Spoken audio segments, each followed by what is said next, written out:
ये आम आदमी पार्टी से तालमेल, देखिए मैं कोई झूठी बात नहीं करूंगा, और जिस आदमी की जो अच्छाई बुराई होती है उसको मानना चाहिए कैमरे के सामने भी।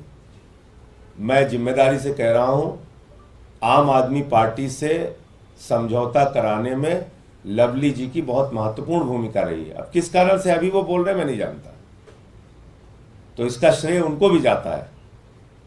मैं तो उनको धन्यवाद दूंगा कि इंडिया गठबंधन को यहां पर बनाने में उनकी महत्वपूर्ण भूमिका रही। दिल्ली में आम आदमी पार्टी और कांग्रेस के गठबंधन के रुझान सामने आने शुरू हो गए हैं। राजकुमार चौहान के बाद अब दिल्ली कांग्रेस के सबसे बड़े नेता अरविंद सिंह लवली ने भी रिजाइन कर दिया है। उन्हें भी सबसे अधिक पीड़ा इसी बात से है कि कांग्रेस ने आम आदमी पार्टी से गठबंधन क्यों किया है। हालांकि उनकी नाराजगी कई और बातों को लेकर है, पर मूल में आम आदमी पार्टी से गठबंधन तो ही आप से गठबंधन के मामले में कांग्रेस ने अपने क्षेत्रों पर भरोसा नहीं है। कांग्रेस के स्थानीय नेताओं ने बड़ी मेहनत करके दिल्ली के मुख्यमंत्री अरविंद केजरीवाल के खिलाफ माहौल तैयार किया था, पर उसे कैश करने के पहले ही पार्टी ने अरविंद केजरीवाल के सामने समर्पण कर दिया। अब कांग्रेस के सामने केवल मोदी का विरोध ही मुद्दा रह गया है। कांग्रेस आलाकमान हमेशा की तरह एक बार फिर लोकल यूनिट पर अपने फैसलों को थोप दिया जाया, जिसका हश्र बुरा होना था। आइए आपको बता दें कि कांग्रेस आलाकमान का ये फैसला किस तरह दिल्ली की पार्टी की जड़ को कमजोर करने का काम करने वाला है। आपको बता दें कि चुनाव में कांग्रेस के उम्मीदवारों पर इसका बड़ा असर होने वाला है। दिल्ली कांग्रेस नेताओं की लगातार ऐसी खबरें आती रही हैं जिसमें यही लगता है कि पार्टी में आम आदमी पार्टी के साथ गठबंधन पर असंतोष है, पर कोई खुलकर नहीं बोल रहा है। इसीलिए स्थिति कंट्रोल में नहीं थी। पर राजकुमार चौहान और अरविंद सिंह लवली के ताबड़तोड़ 2 इस्तीफे से निश्चित ही पार्टी के असर का साफ दिखाई दे रहा है। इसके साथ ही कांग्रेस के एक और कद्दावर नेता संदीप दीक्षित भी लगातार ऐसे बयान देते रहे जिसमें लगातार उन्हें कई चीजें पसंद नहीं आ रही है, जिसके तहत कन्हैया कुमार और उदित राजे की उम्मीदवार का विरोध था। वो आंतरिक असंतोष का ही कारण है, जिसका असर निश्चित रूप से चुनाव परिणामों में देखने को मिलेगा। पहले राजनीतिक विश्लेषकों की ऐसी बातें आ रही थी कि कांग्रेस आलाकमान के आम आदमी पार्टी के साथ हाथ मिलाने के फैसले से जमीनी स्तर के कार्यकर्ता खुश नहीं हैं। पर अब जब प्रदेश अध्यक्ष ने खुद ही इस गठबंधन पर सवाल उठाते हुए इस्तीफा दे दिया है, तो इसका संदेश दूर तक जाएगा।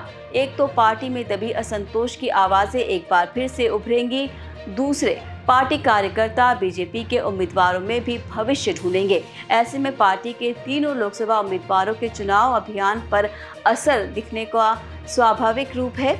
वहीं अब कांग्रेस की बजाय आम आदमी पार्टी को अधिक नुकसान होगा। इसके बाद ही इस्तीफे के राजनीतिक विश्लेषकों का ये भी कहना है कि आम आदमी पार्टी को कांग्रेस से ज्यादा नुकसान होने की आशंका है। दरअसल कांग्रेस नेताओं की नाराजगी पार्टी के हार्डकोर वोटर्स में ये संदेश दे रही है कि आम आदमी पार्टी के साथ जाने से पार्टी के पुराने नेता खुश नहीं हैं। जाहिर है कि समर्पित वोटर्स भी जहां कांग्रेस के कैंडिडेट हैं तो वहीं पार्टी के नाम पर उन्हें वोट देंगे, पर जहां आम आदमी पार्टी के कैंडिडेट हैं वहां कांग्रेस के वोट ट्रांसफर नहीं होने वाला। शायद यही कारण है कि आम आदमी पार्टी के नेता संजय सिंह के बयान में उनका ये कहना है कि कांग्रेस का अंदरूनी मामला है, वो इस मामले को देख रहे हैं। आपके राज्यसभा सांसद संजय सिंह ने यह भी कहा है कि जिम्मेदारी से कह रहा हूं कि आम आदमी पार्टी से कांग्रेस का गठबंधन करने का श्रेय अरविंद सिंह लवली को ही जाता है। मैं उनका धन्यवाद करता हूं। अरविंद केजरीवाल की गिरफ्तारी पर भी लवली सबसे पहले पहुंचे थे।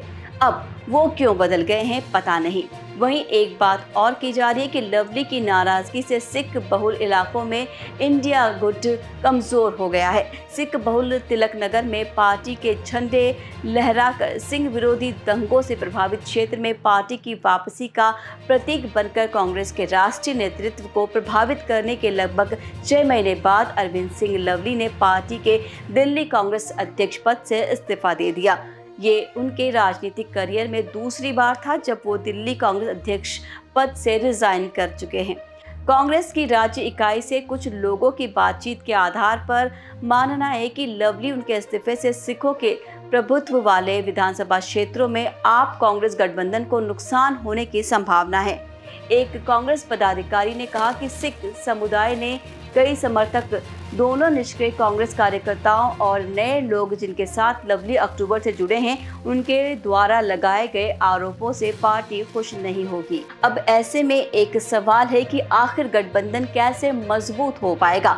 बीजेपी से मुकाबला करने के लिए बाकी काफी लंबी जद्दोजहद के बाद कांग्रेस और आम आदमी पार्टी के बीच तालमेल हुआ था। दोनों पार्टियों के बीच तालमेल न होने से इसके लिए कांग्रेस की लंबी चर्चा चली थी।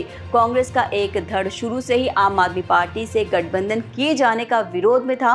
गठबंधन का विरोध करने वालों में अरविंद सिंह लवली के साथ दिल्ली के पूर्व सांसद सीएम शीला दीक्षित के बेटे संदीप दीक्षित जैसे नेता भी शामिल थे। पार्टी में एक धड़ का मानना था कि आम आदमी पार्टी से गठबंधन करके कांग्रेस अपने ही पैर पर कुल्हाड़ी मार रही है। एक तरफ तो आम आदमी पार्टी ने दिल्ली में कांग्रेस के जनाधार का काम किया था। पिछले 2 साल में कड़ी मेहनत करके कांग्रेस नेताओं और कार्यकर्ताओं ने आम आदमी पार्टी और उनके नेताओं के खिलाफ जनमानस तैयार किया। पार्टी के नेताओं का मानना है कि ऐसे में पार्टी उस दल के साथ समझौता कर अपने वोटरों की नाराजगी मोल ले रही है। हालांकि पार्टी के आलाकमान ने स्थानीय स्तर पर नेताओं की राय बताकर राष्ट्रीय स्तर का हवाला देते हुए तालमेल किया था। दिल्ली में आम आदमी पार्टी से गठबंधन के चलते कार्यकर्ता और नेता पहले ही नाराज थे। गठबंधन के चलते 7 में से 4 सीटें तो पार्टी के हाथ से निकल गई। जाहिर है कि पार्टी चुनाव में भले ही हार जाती, आम आदमी पार्टी के खिलाफ जो नैरेटिव सेट किया था उस पर कायम रहती तो अब न इधर के रहे न उधर के। तो ऐसे और अपडेट्स के लिए जुड़े रहिए एयर न्यूज़ के साथ।